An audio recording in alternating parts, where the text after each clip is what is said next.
सुप्रभात छात्रों, आज मैं आपके समक्ष 11वीं कक्षा का प्रकरण अपठित गद्यांश लेकर आपके सामने हूँ। छात्रों, आज हम 11वीं कक्षा का जो प्रकरण है अपठित गद्यांश, वो आपके पाठ्यक्रम में 10 अंक का आता है और 6 नंबर का आता है आपका अपठित काव्यांश।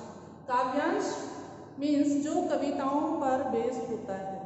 गद्यांश होता है हमारा नाटक, कहानी या कथात्मक या एकांकी, इन पर बेस्ड होता है, वो होता है गद्यांश। और जो कविताओं पर बेस्ड होता है वो होता है पद्यांश। छात्रों, गद्यांश को पढ़ने से पहले कुछ निम्न जो महत्वपूर्ण बिंदु हैं उनको जानना हमारे लिए बहुत जरूरी है। अगर आप चाहते हो कि आपका एक भी अंक ना कटे और आप अच्छे से अपठित गद्यांश का अभ्यास करो और आपको आ जाए, तो आपके लिए ये निम्न जो बिंदु हैं, मैंने 7 बिंदु आपके लिए लिखे हैं। इन बिंदुओं को आधार बनाकर ही आपको अपठित गद्यांश का सॉल्यूशन करना है, उसको हल करना है। ठीक है, इसके बेस आपके 6 क्वेश्चन या 5 क्वेश्चन आते हैं जिसका आपको हल करना होता है। और जो वो क्वेश्चन होते हैं वो आपके अपठित गद्यांश, जो गद्यांश दिया जाता है उसी में ही होते हैं। बाहर से कुछ भी आप नहीं लिख सकते। जैसा कि अपठित, इसके नाम से ही आपको पता चलता है अपठित गद्यांश मीन्स जो आपने कभी नहीं पढ़ा उसको अपठित, बिना पढ़ा हुआ। पठित मीन्स जो पढ़ा हुआ होता है, अपठित जो आपने नहीं पढ़ा। गद्यांश मीन्स क्या होता है, एक पहरा दे दिया जाता है और उसको आपको हल करना है। उसी को पढ़कर आपको उन प्रश्नों के उत्तर देने होते हैं। सबसे पहले हम जानेंगे अपठित गद्यांश के लिए हमें एकाग्रता। इसमें छात्रों बताया गया है कि जब तक आपका मन एकाग्र नहीं होगा, एक चीज पर फोकस नहीं होगा, आप जो अपठित गद्यांश जो दिया गया है उसको आप हल नहीं कर पाओगे। आपके मन में और कोई भाव नहीं होना चाहिए। जो आप गद्यांश पढ़ते हो उसी के बारे में आप उसको सोचोगे। पहला पॉइंट ये छात्रों। अब चलते हैं दूसरे, मूल भावों की स्पष्टता। जो उसमें लेखक कहना चाहता है उसका मूल भाव क्या है, उसके प्रति आपको स्पष्ट होना चाहिए कि इसमें लेखक क्या कहना चाहता है। मान लो धरती के बारे में, पर्यावरण के बारे में बताते हैं एक गद्यांश में, तो आपको वही बात को, जो गद्यांश है वो आपको एक बार पढ़ने से, कई बार क्या होता है एक बार पढ़ने से छात्रों आपको उत्तर नहीं मिल पाते।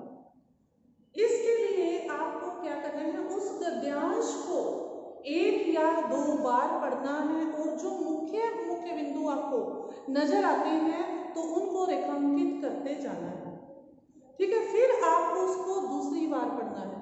जब आप उसको दूसरी बार पढ़ोगे तो वो गद्यांश में से जो क्वेश्चन पूछा गया है वो आपको बिल्कुल क्लियर हो जाएगा।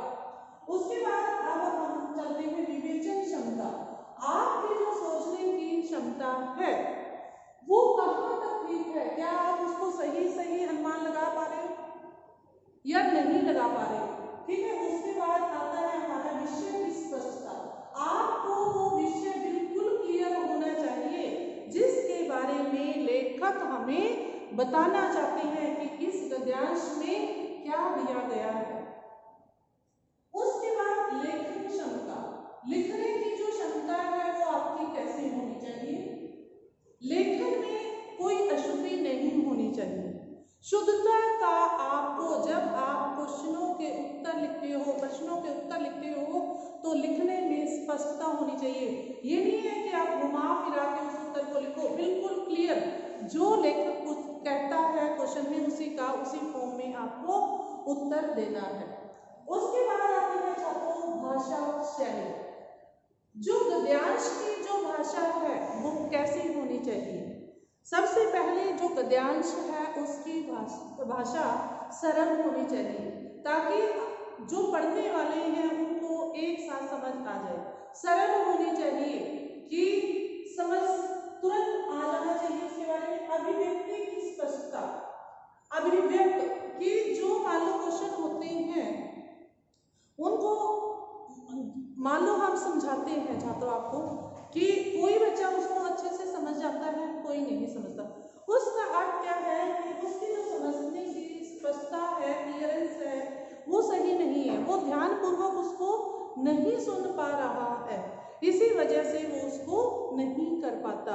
ये छात्रों हमारे लिए अपठित गद्यांश के लिए हमें किन किन बिंदुओं का, किन किन महत्वपूर्ण बिंदु हैं जो उन पर ध्यान रखना चाहिए। मुझे उम्मीद है कि आपने अपठित गद्यांश को अब समझा है। अब हम अपठित पद्यांश जो कविताओं पर बेस्ड होते हैं उनका अब हम पठन करेंगे। जैसा कि आपने अभी पद्यांश को जाना, अब हम ऐसे ही काव्यांश को पढ़ते हैं। जानते हैं कि काव्यांश को हल करते समय आपको किन किन बातों का ध्यान करना चाहिए। अपठित काव्यांश, जैसा कि अपठित जो पढ़ा ना हो, काव्यांश कविताओं पर जो आधारित होता है उनको काव्यांश बोलते हैं, और पद्यांश जो पाठों पर आधारित होता है वो गद्यांश होता है। ठीक है छात्रों, इनको ये आपके जो काव्यांश हैं, जो पद्यांश हैं, ये आपके 6 अंक के आने हैं पेपर में। जो पद्यांश था वो 10 अंक का आना था, और जो आपका गद्यांश था वो 10 नंबर का आना था, और पद्यांश आपका 6 नंबर का आना है। टोटल आपका 16 नंबर का हो गया। आपको ध्यान से ही इनको समझना है, कोई ज्यादा कठिन ये नहीं है।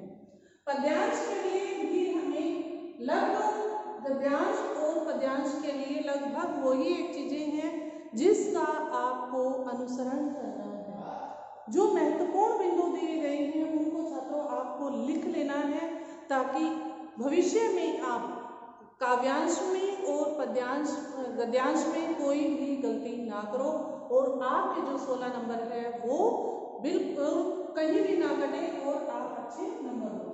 महत्वपूर्ण बिंदु क्या है? काव्यांश को ध्यानपूर्वक पढ़ना है। जो काव्यांश दिया गया है छात्रों उसको आपको ध्यानपूर्वक पढ़ना है कि उसमें कवि क्या कहना चाहता है। उसके बाद हम जाते हैं काव्यांश का बार बार पठन करना चाहिए। अगर हमें एक बार वो काव्यांश समझ नहीं आता है तो हमें 2 या 3 बार उसका पठन अवश्य करना चाहिए। अब हम चलते हैं तीसरे पॉइंट की तरफ। जिस प्रश्न का उत्तर मिलता जाए उसे रेखांकित करते जाइए, क्योंकि क्या होता है 4 या 5 क्वेश्चन होते हैं, उसमें से कई का उत्तर तो आपको छात्रों देखते ही मिल जाता है, और कई ऐसे होते हैं जिसका उत्तर आपको देखते ही नहीं मिल जाता, उसके लिए आपको सोचना पड़ता है। इसमें क्या होता है, जिस प्रश्न का उत्तर मिलता जाए उसको रेखांकित करते जाइए और ऊपर लिख दीजिए कि उत्तर नंबर 1, उत्तर नंबर 2। काव्यांश का मूल भाव जानने की कोशिश कीजिए कि इसमें कवि किसकी ओर संकेत कर रहे हैं, उसके मूल भाव को समझो कि जाना कहाँ चाहते हैं कवि। उसके बाद आता है प्रश्नों को अपने शब्दों में लिखना चाहिए। पद्यांश का तो क्या था, गद्यांश का क्या था कि उसी पैराग्राफ में जो पैराग्राफ दिया हो जाता था उसी के अंदर उनके उत्तर मिल जाते थे। काव्यांश में क्या है छात्रों, उनको अपनी कविता को समझकर हमें अपनी भाषा में उस उत्तर को लिखना होता है। अगर आप ऐसा लिखोगे तो फिर आपको कोई परेशानी नहीं होगी। उसके बाद है हमारा छात्रों लास्ट जो पॉइंट है, जो मुख्य बिंदु है, वो है हमारा भाषा उसकी भी सरल होनी चाहिए।